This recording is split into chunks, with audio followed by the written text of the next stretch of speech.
الحمد لله رب العالمين والصلاة والسلام على رسول الكريم أما بعد. أيها الطلبة، سندرس في هذه الحصة العقيدة الواسطية. فيقول المصنف رحمه الله: ولا يكيفون ولا يمثلون صفاته بصفات خلقه لأنه سبحانه لا سمي له ولا كفو له ولا ند له ولا يقاس بخلقه سبحانه وتعالى. امام ابن تیمیہ رحمہ اللہ اس عبارت کے اندر کہہ رہے ہیں کہ اہل السنہ والجماعہ کا جو عقیدہ ہے اللہ رب العالمین کی اسماء اور صفات کے تعلق سے، ولا یکیفون کہ اہل السنہ والجماعہ اللہ رب العالمین کی صفات کی کیفیت نہیں بیان کرتے ہیں، اور کیف اس کے شرح، اس کے معنی ہم پچھلے دروس کے اندر پڑھ چکے ہیں. کہتے ہیں اہل السنہ والجماعہ کا جو عقیدہ ہے اللہ رب العالمین کی صفت کے تعلق سے کہ اہل السنہ والجماعہ یہ اللہ رب العالمین کی صفت کی کیفیت نہیں بیان کرتے، اور نہ ہی وہ کیفیت اپنے زبان سے ادا کرتے ہیں، اور نہ ہی اس کیفیت کو اپنے دل کے اندر لاتے ہیں یا سوچتے ہیں.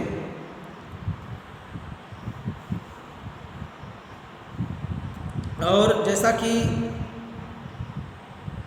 آپ لوگوں کو امام مالک رحمہ اللہ کا قول اللہ رب العالمین کے اسماء و صفات کے تعلق سے بتلایا تھا کہ حضرت امام مالک رحمہ اللہ فرماتے ہیں: الاستواء معلوم والکیف مجہول والایمان به واجب والسؤال عنہ بدعہ. کہ اللہ رب العالمین کی جو صفات ہیں ان پر ہم کو ایمان لانا واجب ہے. کیا ہے؟ الایمان به واجب، اس پر ہمیں ایمان لانا واجب ہے. والسؤال عنہ بدعہ، اور اس کے تعلق سے سوال کرنا کیا ہے؟ بدعت ہے. کیونکہ اللہ رب العالمین اور اس کے حبیب محمد ربی صلی اللہ علیہ وسلم نے اللہ رب العالمین کے تعلق سے جتنی باتیں، جتنی خبر ہمیں دی ہیں، ہم کو نصوص کے مطابق اتنا ہی چلنا ہے، اتنے ہی پر عمل کرنا ہے. ولم نقصر ولم نتجاوز الحدود، نہ ہی ہم اس کے اندر کمی کریں گے اور نہ ہی حدود کو پار کریں گے. تو اللہ رب العالمین کے صفت کی جو کیفیت ہے یہ اہل السنہ والجماعہ نہ بیان کرتے ہیں، اور نہ ہی زبان سے بیان کرتے ہیں، اور نہ ہی دل سے بیان کرتے ہیں. اور اہل السنہ والجماعہ کا عقیدہ ہے کہ اللہ رب العالمین نے اپنی صفات کی کیفیت کے تعلق سے ہمیں کوئی خبر نہیں دی ہے، ہمیں کچھ نہیں بتایا ہے. اس کے تعلق سے اللہ رب العالمین نے اپنے پاس علم رکھا ہے، تو ہمیں کیا کرنا ہے؟ اس کے تعلق سے غور و خوض نہیں کرنا ہے، اس کے تعلق سے ہمیں بحث و مباحثہ نہیں کرنا ہے، اور نہ ہی اس کے تعلق سے ہمیں سوال کرنا ہے. جیسا کہ امام مالک رحمہ اللہ فرماتے ہیں: والسؤال عنہ بدعہ، کہ اس کے تعلق سے سوال کرنا کیا ہے؟ بدعت ہے. تو ہم یہ نہیں کہیں گے، یہ نہیں پوچھیں گے کہ اللہ رب العالمین کیسے سنتا ہے، اللہ رب العالمین کیسے نازل ہوتا ہے، اللہ رب العالمین عرش سے کہاں سے آتا ہے، اور اللہ رب العالمین کے ہاتھ کیسے ہیں، اللہ رب العالمین کا چہرہ کیسا ہے. اس کے تعلق سے ہم سوال بالکل نہیں کر سکتے. کیونکہ ہم لوگوں کا عقیدہ ہے کہ ہمیں اتنا ہی کرنا ہے جتنا ہمیں قرآن اور سنت اجازت دیتے ہیں. جہاں تک کہ خبر قرآن اور سنت کے اندر ملتی ہے اس سے ہم تجاوز نہیں کر سکتے. اس کے بعد کہتے ہیں ولا یمثلون، اور مثلیت اس لفظ کی بھی تشریح ہم پڑھ چکے ہیں کہ اہل السنہ والجماعہ جو ہے یہ اللہ رب العالمین کی ولا یمثلون صفاتہ بصفات خلقہ، کہ اہل السنہ والجماعہ جو ہے یہ اللہ رب العالمین کی صفات کی مثلیت نہیں بیان کرتے. یہ نہیں کہتے کہ اللہ رب العالمین کی صفت مخلوق کی صفت کی مثل ہے، یعنی اللہ رب العالمین کے ہاتھ مخلوق کے ہاتھ کی طرح ہے، یا اللہ رب العالمین کا چہرہ مخلوق کے چہرے کی طرح ہے. ایسا بالکل بھی نہیں کرتے. یہ اہل السنہ والجماعہ کا عقیدہ ہے کہ ولا یمثلون صفاتہ بصفات المخلوق، کہ اللہ رب العالمین کی صفات کی مثلیت مخلوق کی صفات کی طرح نہیں بیان کرتے کہ اللہ رب العالمین کے چہرے مخلوق کے چہرے کی طرح ہیں، یا اللہ رب العالمین کے ہاتھ مخلوق کے ہاتھ کی طرح ہے؟ نہیں، ایسا بالکل نہیں ہے۔ اہل سنہ والجماعہ ایسا نہیں کرتے، کیونکہ نصوص کے اندر ان کو مثلیت کی کوئی دلیل نہیں ملتی ہے، اس سے ہمیں منع کیا گیا ہے۔ اس لیے اہل سنہ والجماعہ کا عقیدہ ہے کہ اللہ رب العالمین کی صفت کے تعلق سے، وہ مثلیت کے تعلق سے وہ خاموش رہتے ہیں۔ بس اتنا، ہاں اللہ رب العالمین نے اپنے لیے صفت ید کو ثابت کیا ہے، اللہ رب العالمین کے پاس صفت ید ہے۔ اور کیوں ہم مثل ثابت کریں بھائی؟ کیسے؟ آپ مثل ثابت کرنے کے لیے ضروری کہ آپ کے پاس دونوں کا علم ہو، دونوں کو آپ دیکھے ہوں، تب آپ کہہ سکتے ہیں فلاں چیز کے مثل ہے۔ اب ہم کوئی چیز ہے، جیسے کہ ہم کوئی جانور ہے، ہم اس کو دیکھے ہی نہیں ہے، باغ ہے، ہاتھی، ہم اس کو دیکھے ہی نہیں ہے، کیسے کہہ سکتے کہ ہاتھی کا کان میرے کان کی طرح ہے؟ ممکن ہے؟ نہیں ممکن ہے بھائی۔ ہم جب ہمارے پاس دونوں چیز کا علم ہوگا تبھی ہم کہہ سکتے ہیں، اور جب علم نہیں ہوگا تو کہیں گے اب ہم ہاتھی کو دیکھے نہیں، انسان کو دیکھے ہیں، اب ہم کہیں کہ انسان کا کان ہاتھی کان کی طرح ہے۔ اس کے بعد جب آپ دیکھیں گے تو دونوں میں کافی اختلاف ہے، کافی مختلف ہے۔ تو اسی طریقے سے اللہ رب العالمین کے تعلق سے ہمیں علم نہیں ہے کہ اللہ رب العالمین کی صفات کیسے ہیں، تو کیسے ہم مثلیت قرار دے سکتے ہیں؟ دے سکتے ہیں؟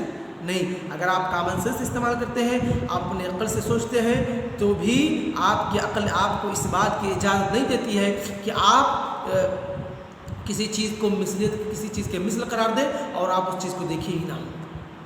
اس کے بعد مصنف رحمہ اللہ فرماتے ہیں لِأَنَّهُ سُبْحَانَهُ لَا سَمِيَّ لَهُ وَلَا كُفْوَ لَهُ وَلَا نِدَّ لَهُ۔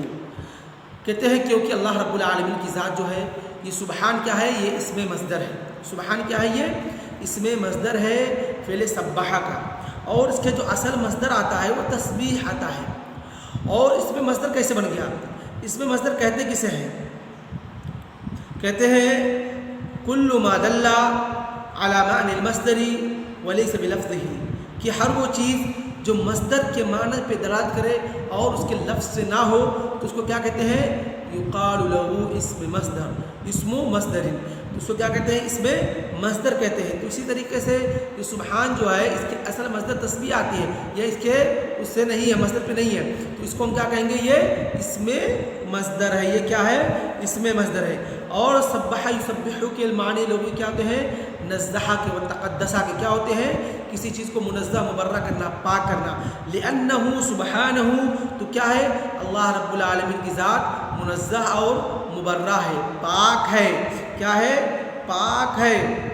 کس سے پاک ہے؟ ذات اللہ سبحانہ وتعالی منزہ و مبرہ عن النقائص والعیوب، کہ اللہ رب العالمین کی ذات کیا ہے؟ عیوب سے اور نقائص سے پاک ہے۔ کہتے ہیں لا سمی لہ ولا کفو لہ ولا ند لہ۔ سمی کسے کہتے ہیں؟